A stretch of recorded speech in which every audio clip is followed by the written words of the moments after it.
So what are you hoping for? As in me, doing all that you do. Nothing really actually, just doing my thing. Said the other good fellow. The stuff you put out, it's really not for the mainstream market.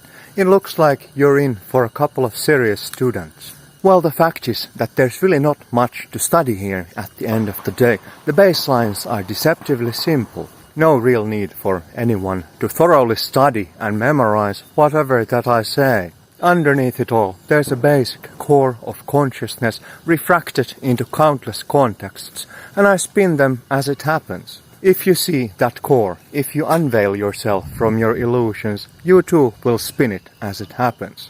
There's really no need to spend months or years studying and trying to understand what I'm saying. For someone with a clear and receptive field, someone primed to actually get it, for whom truth matters above all, actuality is primal, we can be done from beginning to end in about 33 minutes. And the rest of all of it is a matter of your learning in your living experience, in embodiment of what is, in relating to it, rather than listening to someone go on and on about it. But I do go on about it in 100 times 100 ways. Why? Perhaps I'm a carpenter, I just enjoy making doors and windows.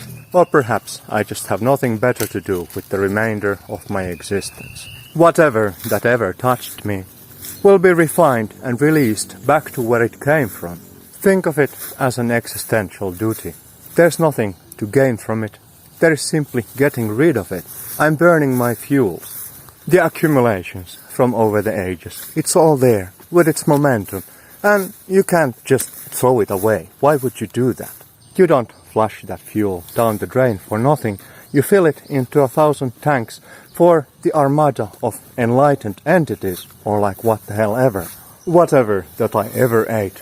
I digest and then I shoot it out of my ass like a good old spider, weaving its webs. A loom of unification, the spinning of the spiral of your singularity.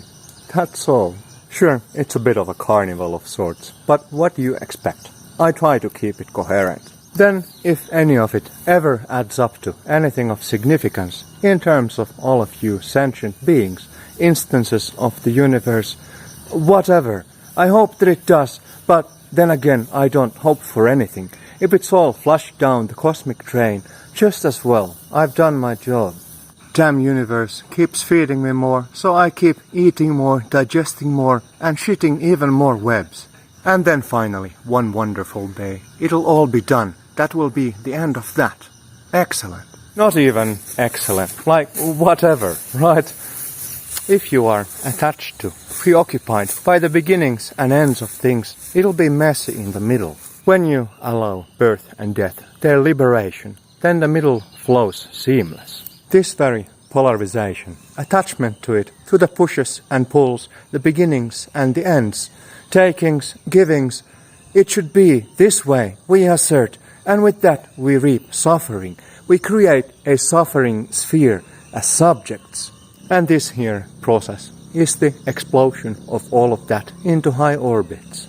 And then meaningful bits and pieces keep on falling back into their due places, sculpted by the world itself into something better. Better in whose terms, I have no idea, but that's what happens. And I play along as it happens.